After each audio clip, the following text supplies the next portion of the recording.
Bonsoir tout le monde, je vais parler des polémiques qu'il y a autour d'Elon Musk et pourquoi c'est le cas. Récemment, il y a eu les élections aux États-Unis et c'est Donald Trump qui a été élu président des États-Unis. Et voilà, on sait tous que Donald Trump est un peu plus de droite au niveau de sa vision politique et Musk aussi. Maintenant, lui, c'est plus parce que je pense qu'il a un problème personnel avec l'idéologie d'extrême gauche, vu qu'il a de ses enfants qui est devenu wokiste et il aime pas le wokisme du tout parce que pour lui c'est la culture du vide. Voilà, donc il y a cette lutte qui est mise en place. Maintenant, moi je vais expliquer quelque chose d'important, c'est que en gestion, et tout gestionnaire le sait, on peut pas être psychorigide. C'est-à-dire que tu peux pas rester cantonné dans une idéologie, tu dois réfléchir en fonction de ce qui est le mieux à faire dans le contexte où t'es. Par exemple, un pays qui serait trop commercial et qui aurait plus d'infrastructures en lui-même, il aurait besoin d'aller vers la droite pour se restructurer intérieurement et baisser un peu son commerce extérieur. Alors forcément, ça va déranger les gens qui profitaient de ce commerce extérieur, et c'est le cas de l'Europe ici par rapport aux États-Unis. Ensuite, vous avez un autre modèle, c'est un pays qui se ferme sur lui-même, qui devient hyper autonome mais qui a beaucoup d'infrastructures, mais qui a beaucoup trop baissé son commerce extérieur et qui perd la communication et les échanges. Et donc là, ce pays-là doit devenir plus de gauche. Voilà.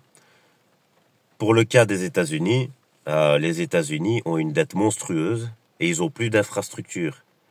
Donc, effectivement, le meilleur modèle pour redresser les États-Unis, c'est un modèle de droite. Donc, c'est pour ça que ils voient les choses ainsi. Maintenant, ça plaît pas à l'Europe parce que s'ils deviennent de droite pour eux-mêmes, c'est-à-dire pour redresser les États-Unis, l'Europe va morfler. Et puis il y a une genre de dispute avec les dirigeants européens parce que ici ils ont pas les mêmes compétences. Voilà, j'ai vu qu'on disait que Musk était un imbécile et que c'était juste un commercial opportuniste, et c'est pas du tout le cas. Hein. C'est une forme de diffamation, je dirais même, parce que Elon Musk est diplômé en physique. Hein. Donc et la physique, c'est vraiment le haut des intellectuels.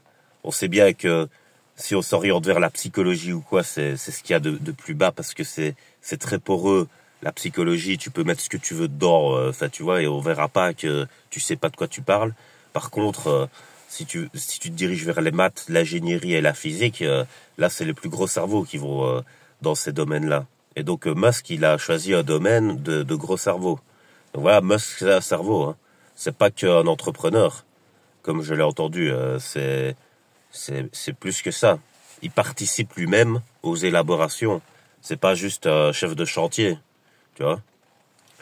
Et donc ça, il faut le savoir sur Musk. Ensuite, par rapport à la polémique de son geste, j'ai déjà expliqué que Musk est autiste et donc il est dyspraxique. Et vous voyez dans toutes ses conférences qu'il a des problèmes de gestion corporelle. Ici, il a eu une forme d'euphorie, il a eu un geste déplacé. On va parler du salut nazi justement, puisque c'est ça qui fait polémique. Le salut nazi, c'est un symbole de ralliement. C'est-à-dire que quand quelqu'un le faisait, tous les autres devaient le faire aussi, et il restait longtemps à le faire. Tu vois, c'est un geste qui était fait longtemps, et c'était pas malencontreux comme ça. Quand Hitler, il faisait le geste, tous les autres le faisaient aussi, parce que c'est un signe sectaire de ralliement. On le voit très bien dans le film La Vague, par exemple. Quand ils le font tous en même temps. Comme s'ils ils ne faisaient qu'un. Ils étaient uniformisés par une même cause ou un même leader. Or ici, Musk fait son geste tout seul. La foule répond pas avec le même geste. Et on voit bien que c'est maladroit. On voit bien que s'il avait levé son bras un peu plus haut, qu'il l'avait mis un peu plus bas, ça aurait pas donné ça. Donc c'est une polémique parce que c'est la gauche qui n'aime pas la droite, et alors elle caricature en disant ceux qui seraient un peu de droite sont direct d'extrême droite. Alors effectivement, on dit que Musk soutient la droite en Europe, et en fait c'est parce que nos dirigeants sont incompétents ici. Nos dirigeants, ce sont des bureaucrates. Et il y a plein d'experts qui en ont déjà parlé de ça et ils n'ont pas attendu Musk. Ils ont dit, ici on a des génies qu'on forme, mais ils se cassent parce qu'on les respecte pas ici. On les paye au lance-pierre, on caricature leur travail, on se fout d'eux. Donc eux, ils vont là où on les respecte. Et il y avait un journaliste qui, je me souviens, qui avait répondu. Parce que la personne qui disait ça, c'était Laurent Alexandre. Et le journaliste a dit, oui, mais ils sont peut-être patriotes, ils restent par amour de leur pays et tout ça. Et Laurent Alexandre a répondu, oui, mais ils vont pas rester longtemps. Et c'est vrai, quand on regarde Musk, par exemple, c'est un leader, mais c'est un leader, c'est un cerveau, comme je dis. C'est un leader de la tech. Et ici, en Europe, ce sont des bureaucrates. Ils ont pas de formation sur tous les éléments de l'avenir et sur les éléments de gestion par rapport à cet avenir. Ils sont au Moyen Âge ici, au niveau de leur pensée. Ils fonctionnent comme des boomers, tu vois. Et pour eux, c'est la bella vita, si tu veux. Et ils en ont rien à foutre de la gestion. Ils sont pas dans la pression aussi, comme le sont les managers et de ça. Et donc, l'Europe, elle s'affaiblit à fond parce que elle maltraite ses génies.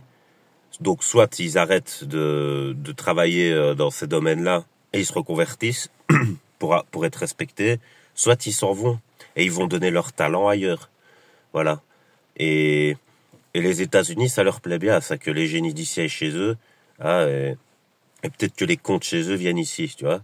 Donc, c'est ça qui va pas avec l'Europe, c'est que au lieu d'être des bureaucrates, ils devraient être des technocrates. Et ils sont pas du tout au point là-dessus. Donc, l'Europe s'affaiblit.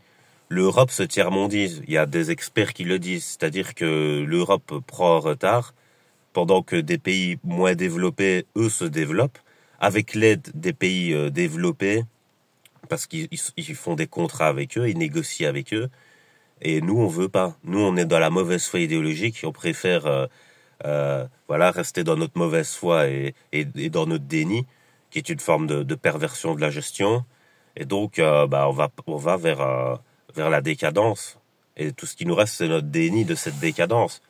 Parce qu'on veut pas voir la merde qu'on fait. Et c'est le cas. Donc voilà, l'Europe se dégrade à tout point de vue. Par exemple, l'Europe, c'est pas une union comme les États-Unis. C'est ce qu'on essaye de nous faire croire, c'est ce que les pro-européens ont voulu faire, soi-disant, mais en fait, les États-Unis, c'est une union culturelle. Ils parlent tous anglais. Ils ont à peu près des similitudes de culture. Ici en Europe, les cultures, elles sont complètement différentes. On n'a même pas une langue commune. La seule chose qu'on a en commun, c'est la monnaie. Donc ils ont fait une union monétaire superficielle. Et maintenant, tout cet argent, il part sur l'Allemagne. C'est pour ça qu'ils ont des problèmes avec l'Allemagne. Parce que ils ont laissé tomber la Grèce, soi-disant, on doit être solidaire vu qu'on est un bloc. Et ils ont laissé crever la Grèce. On s'en souvient, il y a des années. Et enfin, les Grecs, ils sont pas dans le souvenir, hein, ils sont toujours dans la crise. Mais on n'en parle plus, nous, dans nos médias. Donc, mais la Grèce, on l'a laissé tomber. Et c'est l'Allemagne qui tire la couverture dans l'Europe. Et donc, ça, voilà, ça commence à déplaire à des dirigeants internationaux, cette mauvaise gestion. Et c'est ça qui est en train de se passer. Ceux qui sont intelligents dans la gestion, ils supportent pas de voir cette dégradation comme ça sous leurs yeux. Et donc, pourquoi ça se passe comme ça, que les relations deviennent tendues entre l'Europe et le reste du monde. Parce qu'en plus, l'Europe, là maintenant, elle vient de foirer avec l'Est, avec la Russie et avec la Chine. Parce que la Chine, je rappelle qu'elle est proche de la Russie, et qu'on le rappelle pas assez dans les médias, la Chine est plus proche de la Russie que de l'Europe. Donc si on a une phase avec la Russie, la Chine choisira la Russie. Voilà, donc on a déjà deux bons gros géants là, tu vois, sur le dos, à l'Est. Et maintenant, qu'est-ce qu'on fait? On a réussi à se mettre à dos l'Ouest.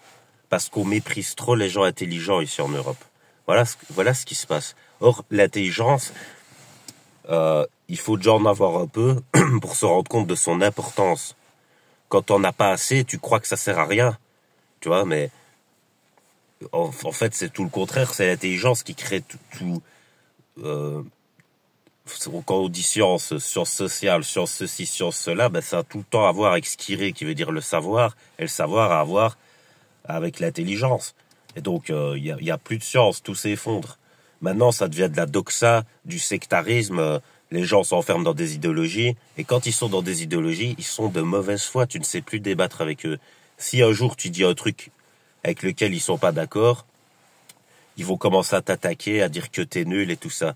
Alors que, en fait, les gens qui sont pas dans les idéologies et dans la gestion, eux, ils regardent les contextes et ils disent dans tel contexte, il faut faire tel truc. Et c'est pas une question de je crois ceci, de je crois cela. C'est du pragmatisme. Tu vois? Par exemple, sur le faux débat de l'immigration qu'on voit chaque fois entre la gauche et la droite, qui devient ridicule au niveau des extrêmes. Si tu prends l'extrême gauche, ils vont te dire, ouais, on peut mettre 10 000 personnes sur 10 mètres carrés. Et si tu prends l'extrême droite, ils veulent monter des murs jusqu'au ciel et laisser passer personne, même pas le vent, tu vois. Donc, je veux dire, c'est n'importe quoi ces débats. C'est juste une question de gestion et d'infrastructure. C'est avec quelle justice on régule la démographie. Tu vois, c'est ça la vraie question, en fait, le vrai débat de fond. Il y a jamais eu ce débat à la con qui n'a rien à voir avec la réalité, tu vois. C'est juste faire perdre du temps ou faire de la distraction ou quoi, mais ce débat n'existe pas en vrai. Il n'est pas là le débat. Donc les gens ils comprennent pas tout ça. Tout est une question de gestion. Et aux États-Unis, les grands de la tech en gestion, ils rigolent pas, tu vois. Ça a rien à voir avec ici les bureaucrates qui sont dans l'administration à la con à faire des règles à n'en plus finir et tu comprends pas pourquoi il y a ces règles, tu vois. Eux, ça les emmerde d'avoir ces règles-là, justement. Donc, voilà, c'est tout ce que je voulais dire sur la polémique. Pour moi, il y a une genre de panique ici en Europe, mais la panique ne vient pas de l'intelligence des autres. La panique vient de notre propre stupidité. Parce que on est incapable de gérer ici. On a fait n'importe quoi. Et maintenant, on n'est plus respecté. Voilà, on a perdu la crédibilité. Et le problème, c'est qu'il va falloir qu'il y ait des gens intelligents qui reviennent recréer ces liens avec l'Est et l'Ouest, des liens où on se fait respecter, où on a du crédit, quoi. Par exemple, ici en Belgique, qu'on ait un autre crédit que pour la bière et les frites, tu vois, et pour la télé-réalité, tu vois, qu'on ait du crédit par rapport à peut-être à la culture, à l'artistique, à la tech, tu vois, à des choses beaucoup plus érudites. C'est ça que je dis. Donc voilà, je vais laisser sur ça. Passez une bonne nuit.